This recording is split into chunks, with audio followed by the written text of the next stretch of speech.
President Trump, how are you feeling, sir, about your big, beautiful bill today? Very well. We're doing very well. It's very close. How was your meeting with the Pope's brother yesterday? Great. Fantastic guy. Thank you very much. Thank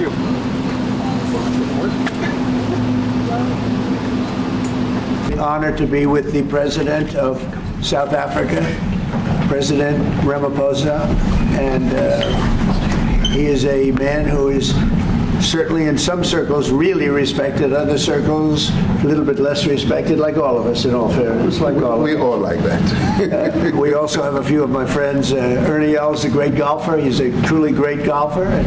Retief Goosen, who's another really, we call him really a great golfer too, Ernie, right? You two guys are fantastic. And we could add Gary to the group, Gary Player. What a group of golfers South Africa's had. Yes, yes. There must be something in the water, right? It's something good. These two guys are unbelievable. It's the water, sir. Yeah, Gary's Gary. And David Frost, also another one that I know is such a great one. Was he as good a putter as they say, David? He's a putter. He's a putting machine, right? Absolutely. But he's another one. So something very good about South African golf, and golf is still doing great in South Africa. And they have young players I hear coming up that are going to be very good. But it's an honor to have you here, and my friend, it's an honor to have you, one of the greatest businessmen in South Africa and long beyond. Thank you for being here. It's a very, very great honor. Appreciate it. So we're going to be discussing certain things. As you know, we have the G20 is going to South Africa. When is that going to be? In November. In November. And thereafter, I hand over to you. And yes, we have it next. You originated the G20, so I'll hand over the baton to you, and then you lead the G20 We're in the world. going to have it the following year. Yeah. So we'll be discussing many things, and some of the things you've been reading about in the papers and the media. And I would say that, look, the president is a truly respected man in many, many circles, and in some circles he's considered a little controversial. But we're going to be discussing some of the things that are taking place in South Africa and see if we can help. And we want to help. And we've had a long relationship with South Africa. I have, because indirectly I have so many friends that live there. I have a lot of friends. I mean, these are famous guys, but I have a lot of friends that live there that are tremendous people. And we'll be discussing that. We'll have a nice conversation, and I really appreciate that you guys came along. It really helps us in our thought process. But it is a great honor to have you, and I appreciate you called. He called. I don't know where he got my number, but I picked up. He said, I want to come over and see you. That was my honor, and thank you very much for being here. You're most welcome. Thank you so much. Well, thank you very much for welcoming us to this reformed White House. I've been here before, and it looks really fantastic. I must congratulate you. Thank you. But I also thank you for allowing our delegation. This is a very mixed delegation that you've got. We've got people from government, my ministers. I've got someone from the trade union movement who we really collaborate with, and from business as well, and our sporting legends. When I spoke to you, you said, yes, come along and bring Gary Player, bring Ernie Els and Retief Goosen. I've brought the two of them. Gary Player, I spoke to him, and he said, look, I'm getting rather on in my years, but wishes us luck in this discussion with you. So it's a real joy, and I'd also like to thank you for allowing your people to start discussions with us at the trade level. I mean, we are essentially here to reset the relationship between the United States and South Africa. We are long-standing partners in many, many ways. We've collaborated in many fields, in space issues, in energy, and in trade, and we therefore need to reset that, particularly in the light of some of the announcements that you made on trade and investment. Right. So we want to advance more trade between the two of us, two countries, and our people now have been empowered by yourself and by myself to start engaging, and we hope that we will be able to fuel that engagement during our talks. And we also want to discuss issues that have to do with how we promote further investments in both countries. We've got about 22 companies from South Africa that have invested in the US, thus creating a number of jobs.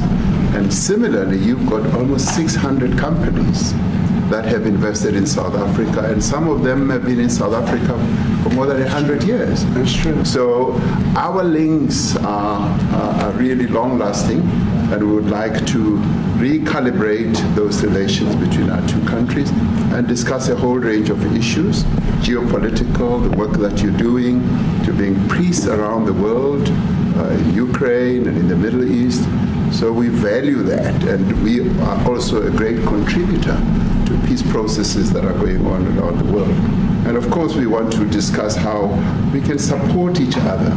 You are a much bigger economy than we are. We're just a tiny economy, but we rely on each other on a number of issues. We've got critical minerals that you want to fuel the growth of your own economy and reindustrialize. So we have that on offer, including rare earth minerals. So all that combination of opportunity and the products that we buy from you, as well as what we sell to you, I believe makes up a really good and powerful relationship, which we need to strengthen, which we need to engender. And that is really what has brought us here. And we are really privileged to have great South Africans in the mix. As you said, you'd like to see them as well. And I brought you a really fantastic golf book. Weighs 14 kilograms. Oh, that sounds good. And it showcases the golf courses in our country. Johan Rupert wrote preface, so did Annie else. And I want to showcase our golf courses. You might remember when I spoke to you, and we spoke about golf, you said I should start practicing. And I've started practicing, President, so I'm ready. But let me end just the introductory remarks by thanking you. You may not recall that 5 years ago I spoke to you during the COVID period. Right. And it was at a time when the whole world was going through a really cathartic moment. Right. And we asked for assistance, and you were able to assist us with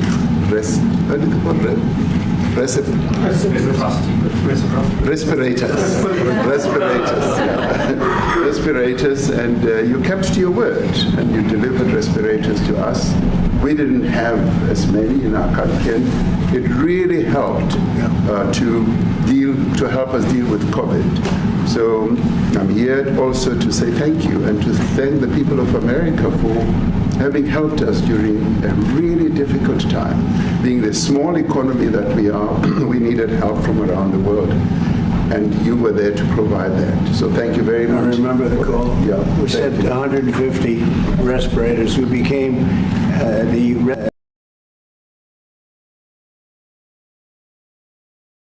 That's right. but they were very helpful. But we sent 150, and I appreciated the letter you wrote me. A letter. That's right. Yeah. Thank you. I appreciate that very much. Thank you very much for that. It really touched my heart after I spoke to you, and you delivered. So, Great honor. Thank you very much. Yeah. Any questions, please? Mr. President, we welcome white Afrikaner refugees here. Can you explain to Americans why it's appropriate to welcome white Afrikaners here when other refugees like Afghans, Venezuelans, Haitians have all had their protected status revoked? Well, this is a group, NBC, that is truly fake news. They ask a lot of questions in a very pointed way. They're not questions, they're statements.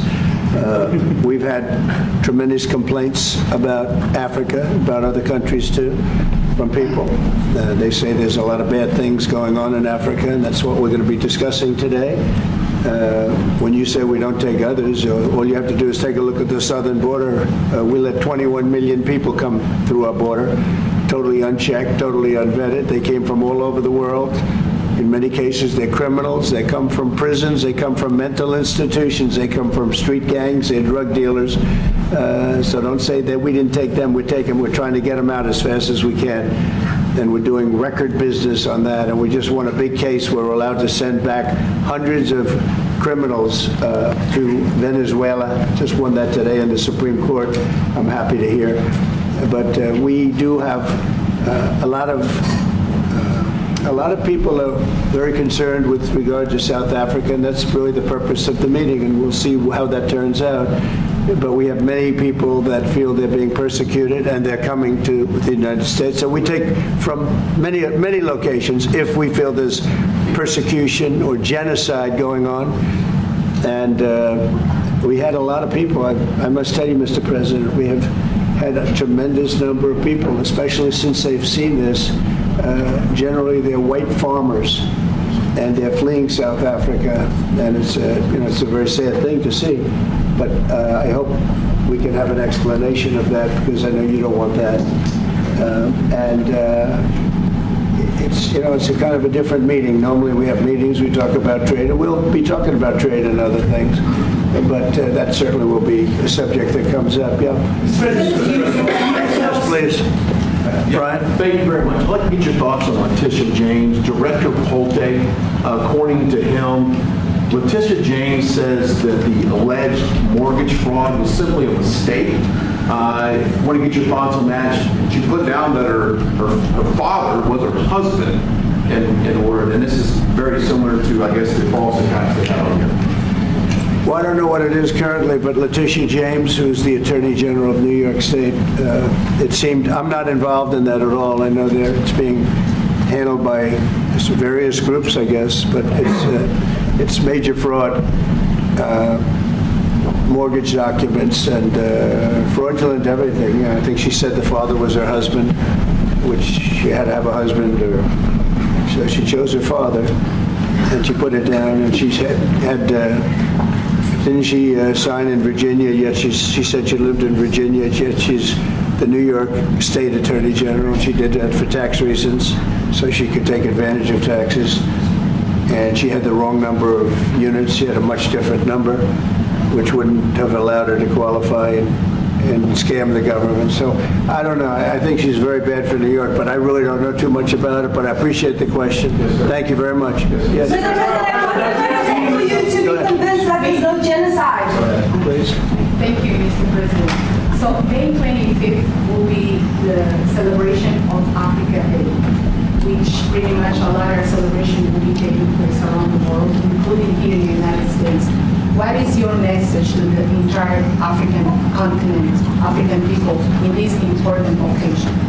Well, I want to see peace, and I want to see happiness. I want to see health, and you have incredible land. There's tremendous value. A lot of countries don't have that value in the land. The value you have. We have a situation. I think you probably heard about it. We've done through some very talented people help settle a war that's been raging for years, Rwanda and the Congo.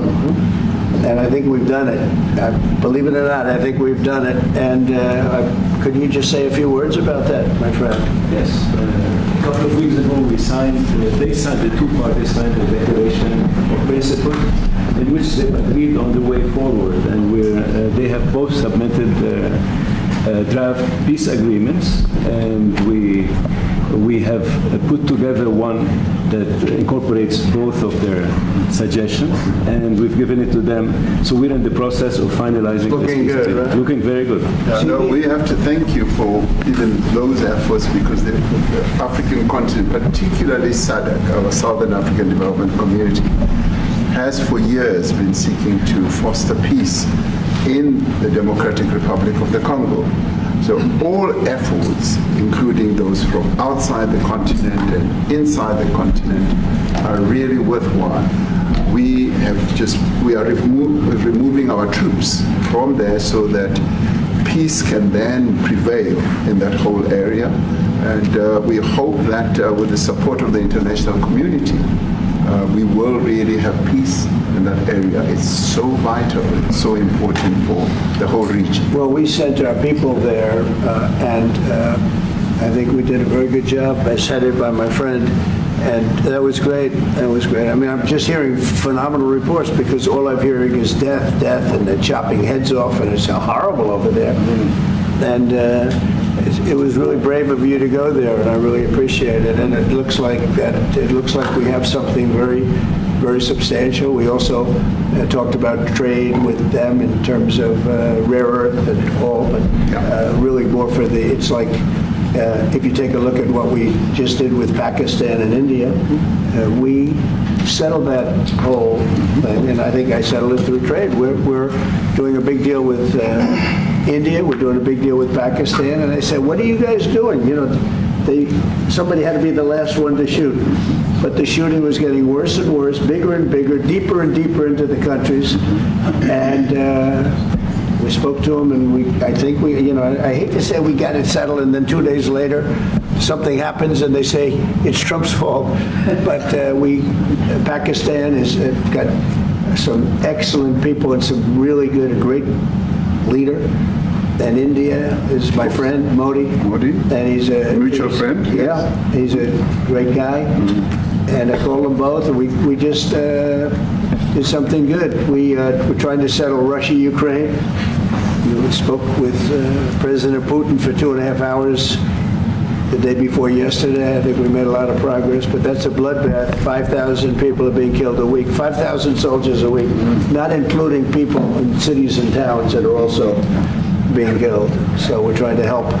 And it doesn't affect us. It's not our people. It's not our soldiers. It's Ukraine and it's Russia. But if we can save 5,000 souls, we'll do it. You know, we're pretty good at it. But that's a bad situation. That is a really bad situation. Well, you'll recall when President Zelensky was coming to South Africa, that's when I spoke to you. That's right. We both agreed that we need to push the peace message so that there can really be peace. And we've been involved in the Ukraine-Russia conflict for quite a while through my Minister of State Security here. We've been dealing with them, the exchange of children who were taken away, going through names and addresses and all that. So we've been invested in that whole process as well. And the moves that you're making are fully supported by us because we would like to see the end of that war. That's true. I called Zelensky and they said, he's in South Africa. I said, what the hell is he doing in South Africa? He was talking to us. We got this from. That's a strange one. I said, what are you doing in South Africa? Yes. That's a strange one. He's trying to make peace. But we're taking him, you know, we were lucky because we had the great Nelson Mandela who taught us how to create peace, to make peace. So we were imparting some of those lessons to him, some of those learnings, and I specifically mentioned to him that this is how Nelson Mandela taught us that when you want to have the peace in a country, do it on an unconditional basis and sit down and talk. And that's precisely what I'm sure he's going to heed. Well, we're going to see what happens with that when it's there's a lot of hatred, there's a lot of death. It's a bloodbath. It is. I get the, unfortunately. I get the satellite pictures of that field, of that killing field. You never saw anything like it in your life. It's horrible. It's a horrible thing that goes on, but I think we've made big progress. Yeah, please, go ahead. Thank you, Mr. President. No, not you. Right here. He's from South Africa. Go ahead, please. What are you expecting on the ICJ case? Are you expecting South Africa to drop that? Is that what you're trying to do? On which case? The ICJ The International case is Criminal Justice. I don't expect anything, to be honest. I really don't. I don't know. It's they've got a case. There's a lot of anger there, tremendous anger. I don't expect anything. We'll see what happens. We'll have a ruling, and who knows what the ruling is going to mean. Yeah. On that subject of Gaza, Mr. President, are you going to be speaking to Prime Minister Netanyahu about Israel's renewed offensive there? There's been a lot of concern from European countries. The Pope has expressed concern. Are you going to be asking Prime Minister Netanyahu to tone down the offensive in Gaza to let more aid in? Was that a question or a statement? This guy's, you never change. Mr. President, this time, what would it take for you to be convinced that there's no white genocide in South Africa? Well, I can answer that for President.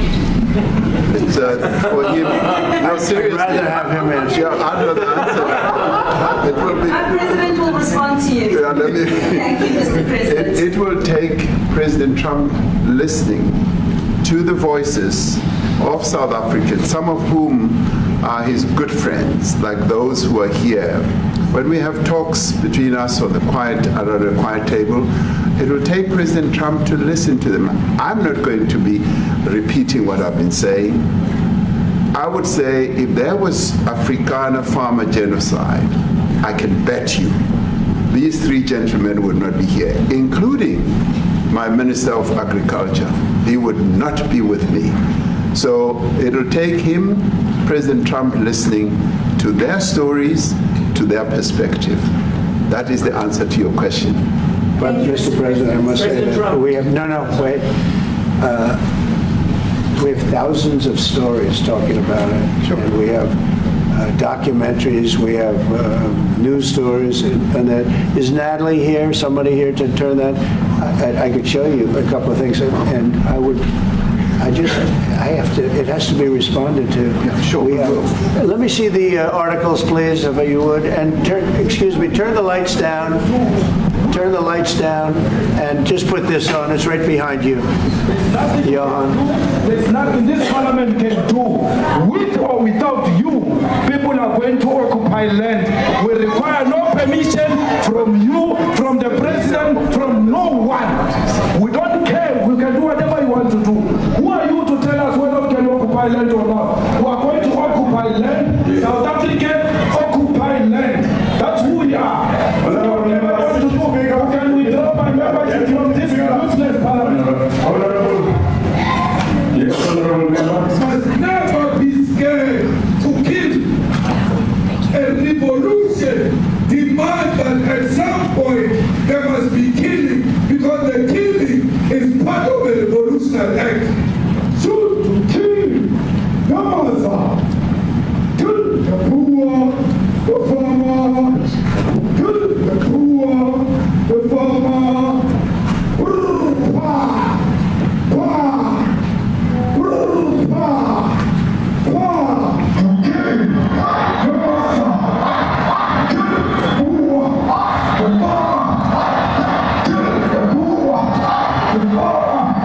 The man of D-A-L-P-E is a white man.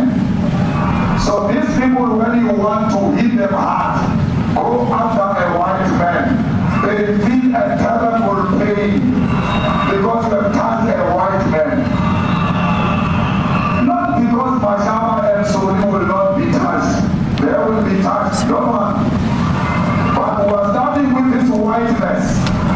We are cutting the throat of whiteness. Shoot to kill. Yamaza. Kill the brewer, the farmer. Kill the brewer, the farmer.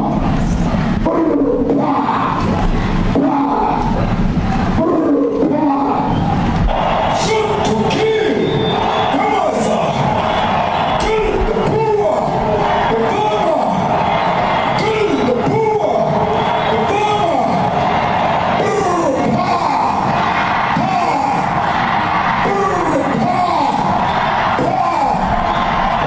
I don't know what's going to happen in the future. I'm saying to you, was not called for the killing of white people, at least for now. I can't guarantee the future. And you understand somebody watching that, especially as it gets shared on Twitter, they freak out. It sounds like a genocidal.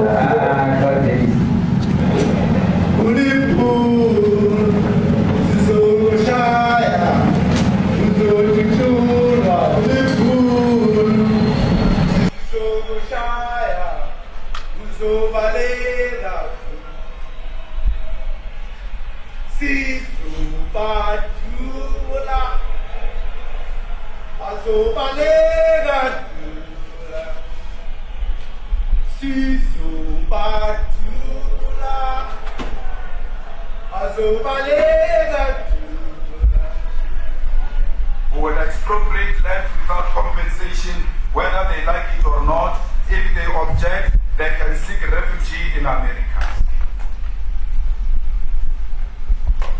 Now this is very bad. These are burial sites right here. Burial sites. Over 1,000 of white farmers, and those cars are lined up to pay love on a Sunday morning. Each one of those white things you see is a cross, and there's approximately 1,000 of them. They're all white farmers, the family of white farmers.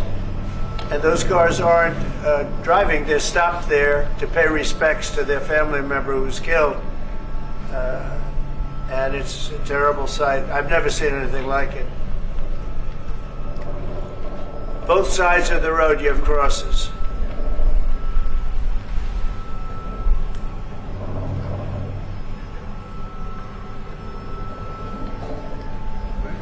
Those people were all killed. Have they told you where that is, Mr. President? No, I'd like to know where that is, because this I've never seen. But, okay. I mean, it's in South Africa. That's We need to find out.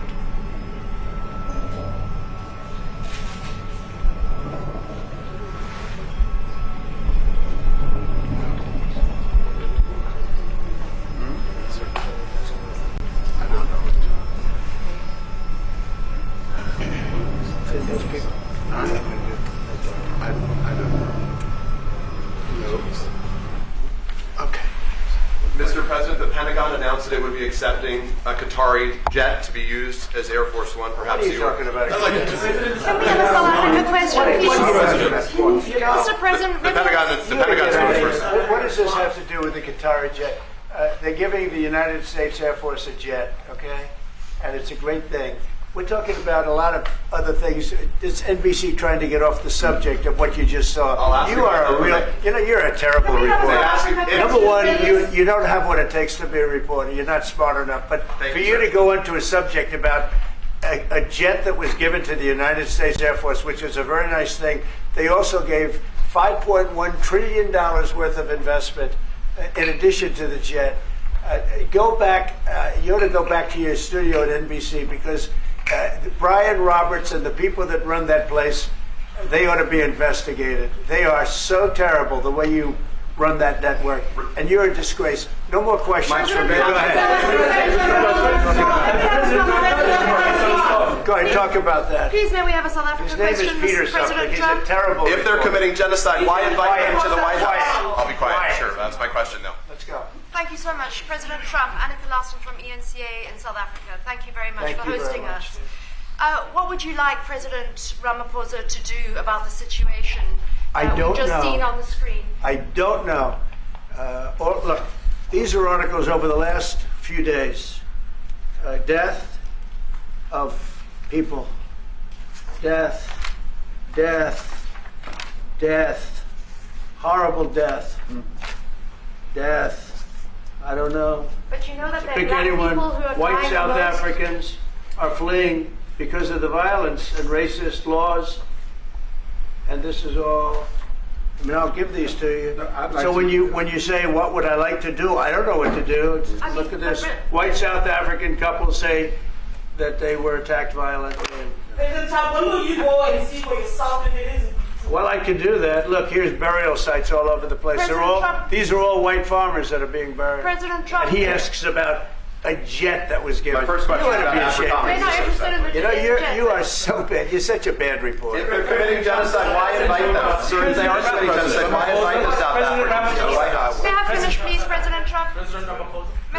This is one after another. This family was wiped out. I'm just looking. Can we get a response from President Trump? Can you give us your reaction to those videos, Mr. President Trump, would you? Well, I think the videos are so. No. When you look at the videos, I mean, how does it get worse? And these are people that are officials, and they're saying that kill the white farmer and take their land. That's what it is. And I have other friends in South Africa. I have people that left. One in particular that says you can't go there. He said they want to take your land. They take your land and they kill you. It's okay, and they say it's okay to do. Now we're going to talk about it. But this is a tremendous look. This is story recent. These are all people that recently got killed. Yeah. And I don't know how it can get any worse. These are President Trump, and you know, the men that you saw, the people that you saw in that movie, those are officials. Those are people that were in office. They had one march, they had a dance in your parliament, whatever you may call it, legislature. But let me clarify that. Yeah. Let me clarify that, because what you saw, the speeches that were being made, one, that is not government policy. We have a multi-party democracy in South Africa that allows people to express themselves, political parties to adhere to various policies, and in many cases, or in some cases, those policies do not go along with government policy. Our government policy is completely against what he was saying, even in the parliament. And they're a small minority party, which is allowed to exist in terms of our constitution. But you do allow them to take land. No. You do allow them to take land. Nobody can take land. And then when they take the land, they kill the white farmer. And when they kill the white farmer, nothing happens to them. No, there is nothing happens to them. There is criminality in our country. People who do get killed, unfortunately, through criminal activity, are not only white people. Majority of them are black people. And we have now the farmers are black. The farmers are not black. I don't say that's good or bad, but the farmers are not black. And the people that are being killed in large numbers, and you saw all those grave sites, and those are people that loved ones going, I guess on a Sunday morning, they told me, to pay respect to their loved ones that were killed. Their heads chopped off. They died violently. And, you know, I mean, we're here to talk about it, and I didn't know we'd get involved here. But I will say this, that if the news wasn't fake, like NBC, which is fake news, totally, one of the worst, ABC, NBC, CBS, horrible. But if they weren't fake news like this jerk that we have here, if we had real reporters, they'd be covering it. But the fake news in this country doesn't talk about that. They don't want to talk about it, but now they have to talk about it. But they won't. This won't even be a subject. They'll have him talking about why did a country give a free, think of this, why did a country give an airplane to the United States Air Force? Okay, the United States, not to me, to the United States Air Force, so they could help us out, because we need an Air Force One until that's Air Force One, it's being built. 2 of them being built. But Boeing's a little bit late, unfortunately. So why did they give us a plane to the United States Air Force? That's what that idiot talks about after viewing a thing where thousands of people are dead. I'm sorry, I don't have a plane to give you. I wish you did. I take it. I would take it. If your country offered the United States Air Force a plane, I would take it. Okay. But coming back to this issue, which I really would like us to talk about, and talk about it very calmly.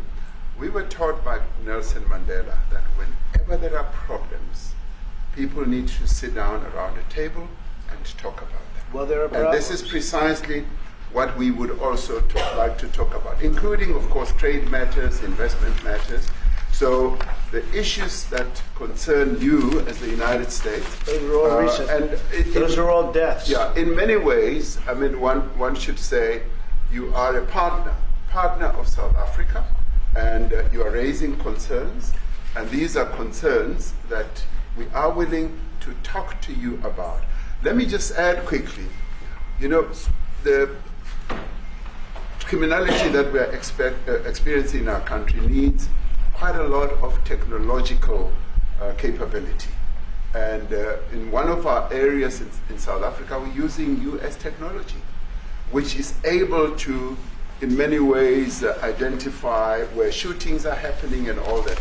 And I'd like to talk about that, because there is support that we can get from you as the United States to help us deal with all these acts of criminality. And that is what I believe partnership is all about.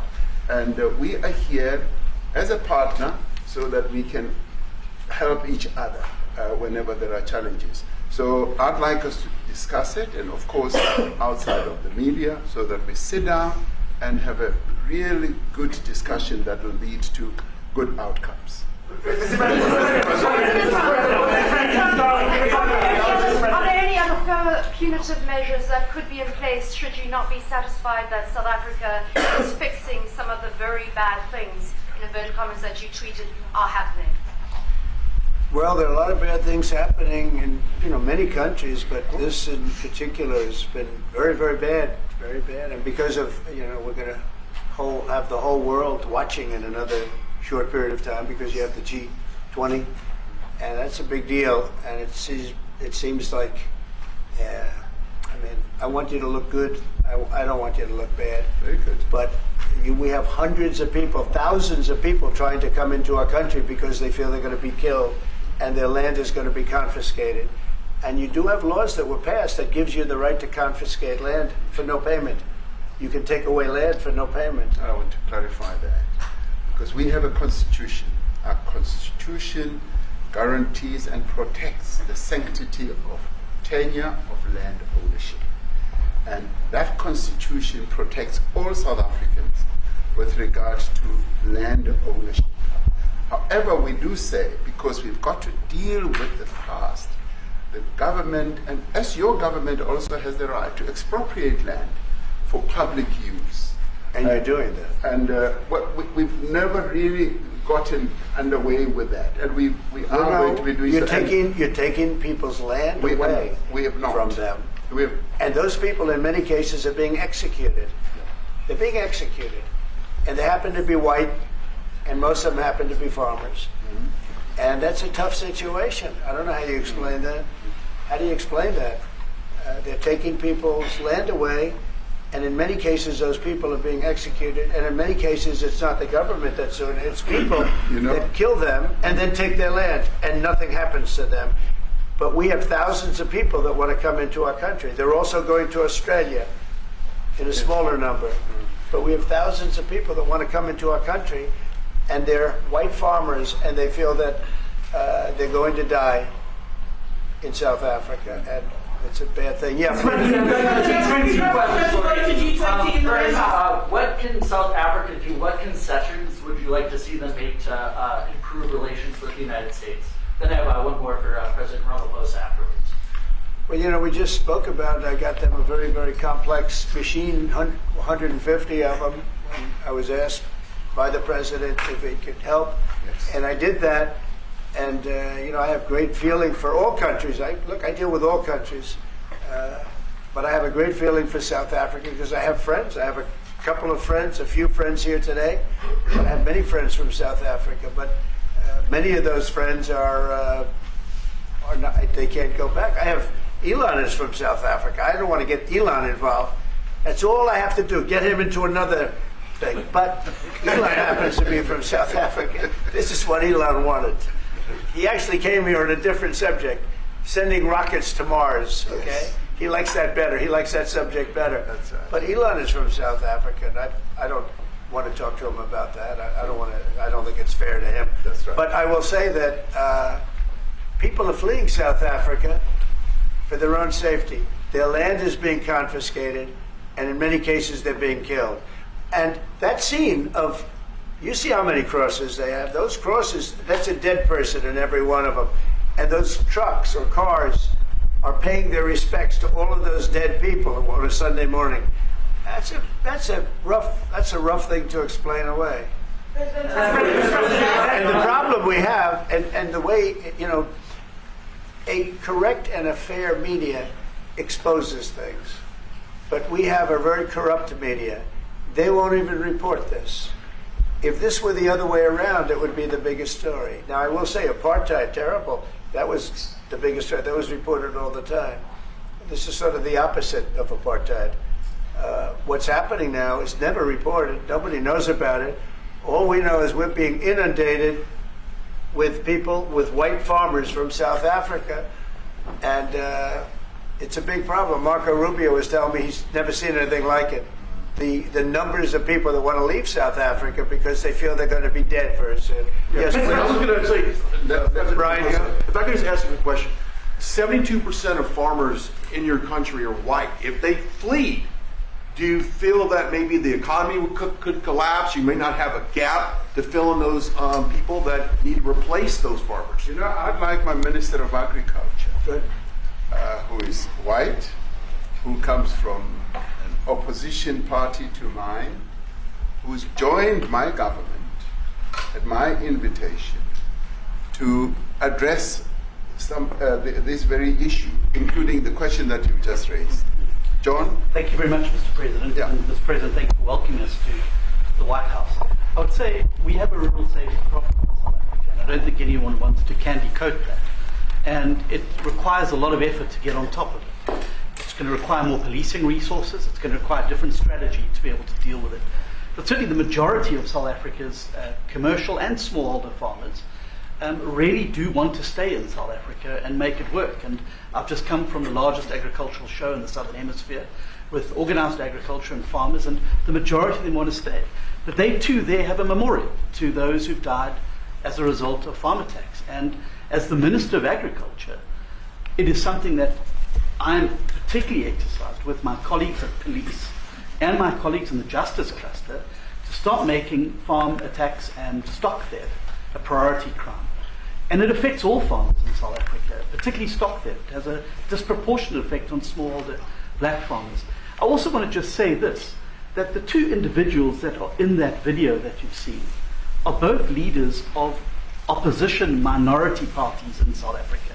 Mkhonto Wesizwe under Mr. Zuma and the economic freedom fighters under Mr. Malema. Now the reason that my party, the Democratic Alliance, which has been an opposition party for over 30 years, chose to join hands with Mr. Ramaphosa's party was precisely to keep those people out of power. We cannot have those people sitting in the union buildings making decisions. And that is why after 30 years of us exchanging barbs across the floor in Parliament and trying to get one over on each other, we've decided to join hands precisely to keep that lot out of government. Because the day they get in to the doors of the union buildings in South Africa or control of our Parliament, that's what you're going to see. And that is why this government, working together, needs the support of our allies around the world so that we can strengthen our hand, grow our economy, and shut the door forever on that rabble getting through the doors of the union buildings, because then South Africa's future would be... So you denounced that type of language in the video that you saw? Oh yes, we've always done so. As government, as my own party, we are completely opposed to that. We, in 1955, adopted a document which said South Africa belongs to all who live in it. But why wouldn't you arrest that man? That man said, kill the white farmers, kill the white farmers. And then he danced, and he's dancing, and it's kill the white farmers.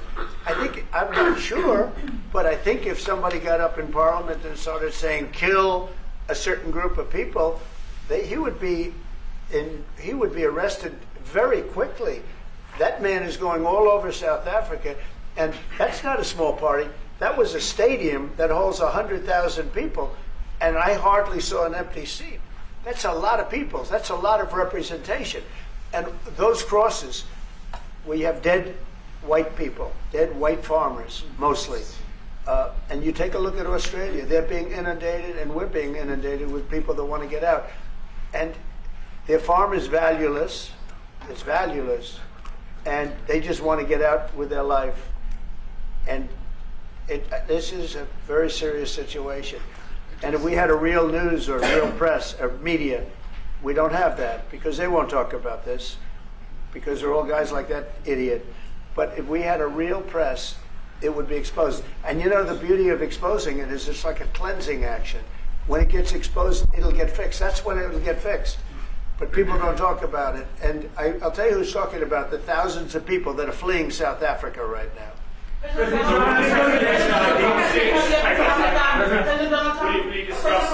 you discuss USAID and the devastating impact the cuts are having across the African continent? Yeah, well, it's devastating, and hopefully a lot of people are going to start spending a lot of money. And I've talked to other nations. We want them to chip in and spend money too. And we've spent a lot, and it's a tremendous problem going on in many countries. A lot of problems going on. The United States always gets the the request for money. Nobody else helps, as you know. Europe doesn't help. Europe hasn't given anything. All they do is sue our companies. You know, they sue Apple, and they sue all of our companies. Apple had to pay $17 billion on a nonsense lawsuit. Very unfair. But we're going to always be there to help. It's showing rightly South African broadcasting. If this Afrikaner resettlement issue is resolved, you're going to go into a room after this, you guys are going to talk. If it is resolved, what is the potential for the future-looking relationship? It's fantastic. It's got to be resolved. It should be resolved. It's a little bit bad when you see a stadium with 100,000 people in it, because that means it's more than just a little movement. It's a pretty big movement in South Africa. So it has to be resolved. It'll be the end of the country if it's not resolved. But is there potential for the relationship moving forward? I hope so. That's why I'm here. I mean, I'm not here for my health. I'm here to see if we can do something. No, I'd like to see. I have friends. I can tell you, Ernie Els and Retief Goosen, they feel so strongly they wanted to be here on behalf of South Africa, not on behalf of me. And, you know, they said, can we be here for this? Because they love the country. Ernie, do you guys want to say a couple of words or anything? I hate to put you in this. This is tougher than sinking a 3-footer. Which they have, and they've sank many 3-footers. Thank you, Mr. President. And thanks for the honor of being here. We've known each other a long time. We have spoken. You know, we're proud South Africans. I still have my South African passport. You know, we travel with this passport, you know, and I got my visa here. So, you know, but we want to see things get better in our home country. And that's the bottom line. It's been 35 years since the transition. President Ramaphosa was right in the middle of the transition time in 1990 and before that. So it's been 35 years of ANC government, and I know there's a lot of anger, you know, through the transition. There was also a lot of stuff happening in the apartheid days. You know, we grew up in the apartheid era, but I don't think two wrongs makes a right. You know, President Mandela, when he came out of prison for all that time, didn't come out with hatred, you know, and really unified our nation through sport. You know, we won the Rugby World Cup in '95. 4 times. We won the African Nations Cup, soccer. You know, we won some majors as golfers and so forth. So what I'm trying to say is, you know, this has been a long time coming. That's why we really wanted to meet you, meet the administration, and see our way forward, because we still want to see our country flourish. You know, we've got some great things going on. Business is getting involved with government. Farmers are getting involved in local municipalities, trying to rebuild some of the infrastructure that's been decaying for a long time. So there's a lot of coexistence going on and help from a lot of areas. But I feel we need the US to push this thing through. We've got a great ally if we can have the US. It's always been an ally of South Africa for a very long time. Even in the days of the war, you know, up in Angola, you know, you guys helped us. So very important for us to have your support and you know, get the change we need. Where did you do that well? He might have done that even better than he plays golf, which is almost impossible. Johan, please. Sorry, Mr. President, if you had to wind all of those tapes properly, you will see I'm the biggest target of that rabble-rouser. Number one for over 10 years, Mr. Malema. In fact, the first time I met him, he was in a youth league with that gentleman, and look how he's changed. Right. We have too many deaths, but it's across the board. It's not only white farmers. It's across the board. And we need technological help. We need Starlink at every little police station. We need drones. I actually got drones donated for the peace parks to stop elephant and rhino poaching. And his predecessor stopped the importation because he said the United States would spy on us. I mean, US basics, the ridicule. So if you can help us. Remember, sir, you and I lived in New York in the 70s. We never thought New York could be what it became. 2 commissioners, a tough mayor. We need your help to stop this awful killing. But it's across the board. Ernie is right now building a house in George. I'm building 3 cottages for my grandchildren on a farm outside Grafrenet. I often go to bed without locking the door. And we have a serious problem with illegal aliens who stream across the border. And if you really look at our statistics, a lot of these murders, firstly it's unemployment and illegal aliens. And then I met Vice President Vought many years ago at Charlie Rose show. My wife loved his book. And she reminded me this morning that you emphasized the devastation that occurs when big companies leave towns and cities, and there's a culture of dependency that develops. I remember you discussing it. Now that's our problem. If we don't get our economy to grow, the culture of dependency and the lawlessness will increase. I've been against apartheid all my life, and I'm their #1 target. Please just Google my name and Malema. You'll see it, sir. Yeah. He marched on the farm. But the crime is bad. The crime is terrible, sir, but Mr. Steenhuisen won't admit to it, but he runs the Western Cape, where I live. And the biggest murder rate is in the Cape Flats. Gangs. We've got gang warfare, like your M33 or whatever, these guys. We've got the equivalents there, but we need your help, sir. And we need Elon technology. Well, one of the real areas of support is really in investments. We've got to grow our economy, because through growing the economy, we're then able to create more jobs. Because crime really thrives where there is inequality and unemployment. And that is one of the reasons that has brought us here, to improve our investment relations, our trade relations, so that we can preserve the number of jobs that your companies have created in South Africa. By virtue of what we export to you, we are able to create up to 500,000 jobs in the auto industry, in the agricultural industry, and a number of other industries, mining, where we export things to you.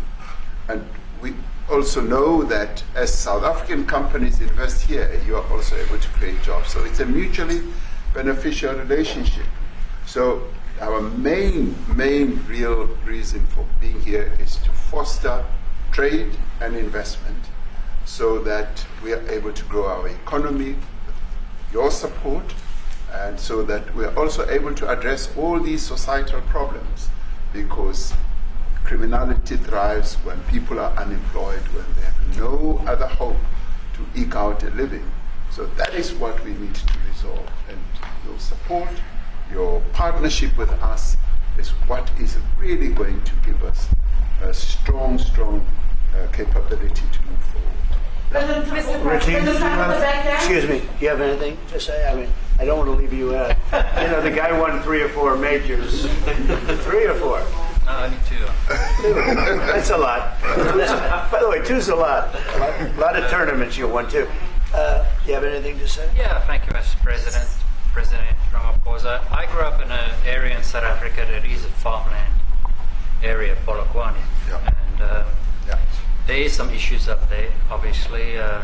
My dad was a property developer as well as a part-time farmer. And yeah, some of his buddy farmers got killed. The farm is still going. My brothers run it. But it's a constant battle with farms they're trying to burn the farms down to chase you away. So it is a concern to try and make a living as a farmer. And at the end of the day, without farmers, there's no food on the plate. So we need the farmers And to your brother produce loves the food. farming, right? He wouldn't do it. He wouldn't even want to do what you're doing, right? They love farming. They don't want to leave. But it's a struggle. Yeah, and food and fresh water is the most important thing in life. Without those two things, we can't survive. How is the water there? The water is great. Obviously, all the water comes out of the borehole, out of ground for us down there. But yeah, it is a battle to get the water out sometimes when all the equipment gets stolen all the time that you're trying to get the So water does out. your family and your brother, do they feel safe on the farm? They live behind electric fences, try and be at night safe. But it is constant whenever you leave that something could happen. And there's nowhere to live. Both of them has been attacked in their houses. My mom's been attacked in her house when she was 80. So it is difficult.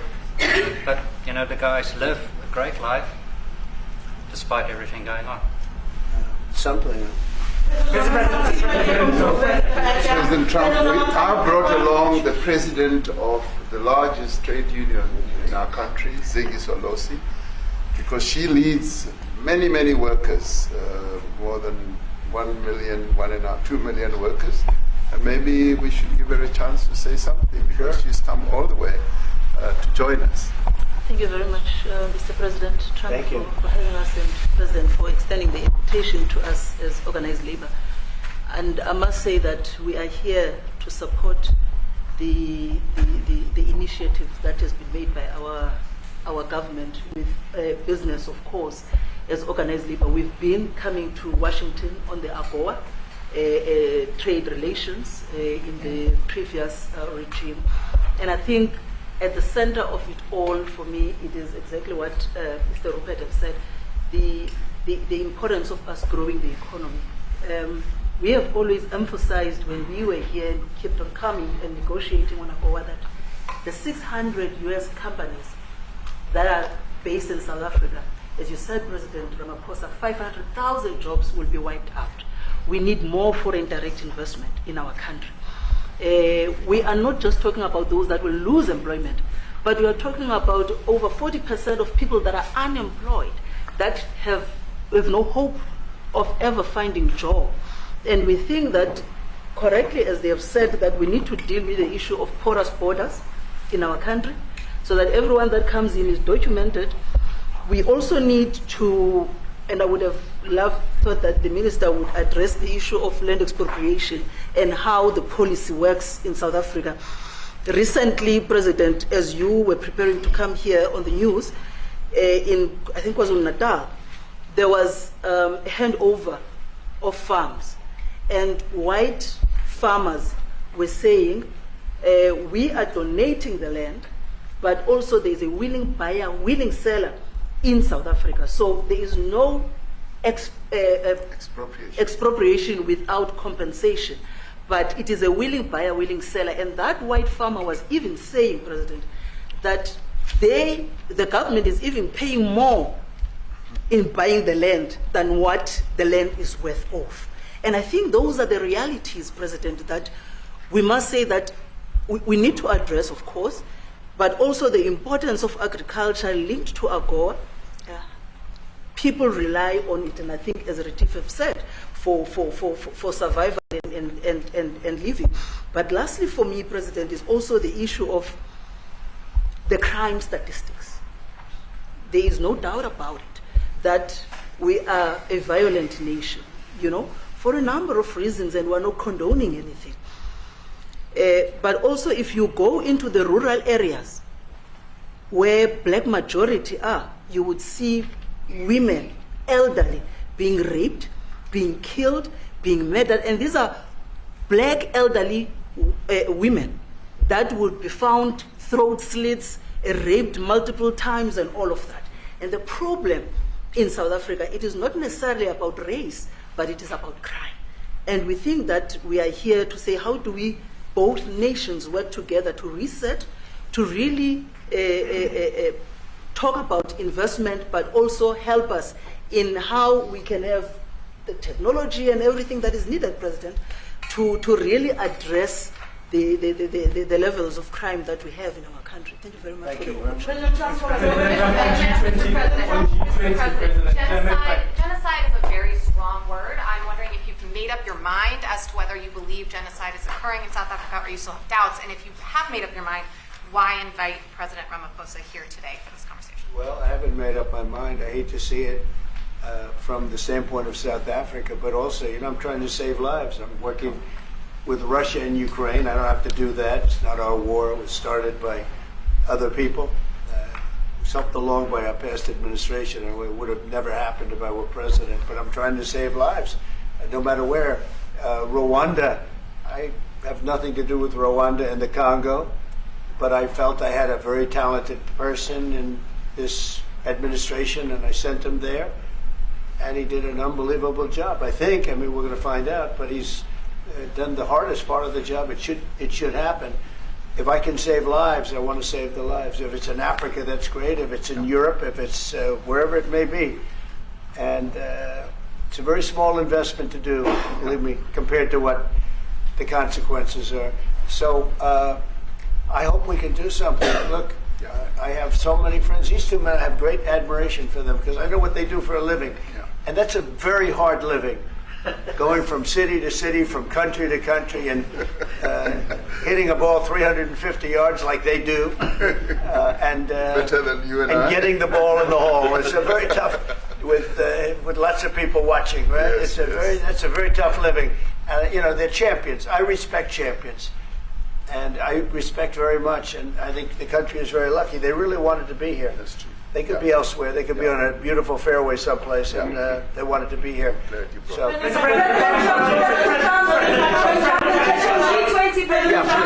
name is Yanda Mhobo from Newsroom Africa in South Africa. Yeah. How important is it for the United States to be at our G20 summit in November, given the relationship between our two countries? You've just heard what has been said to you just now.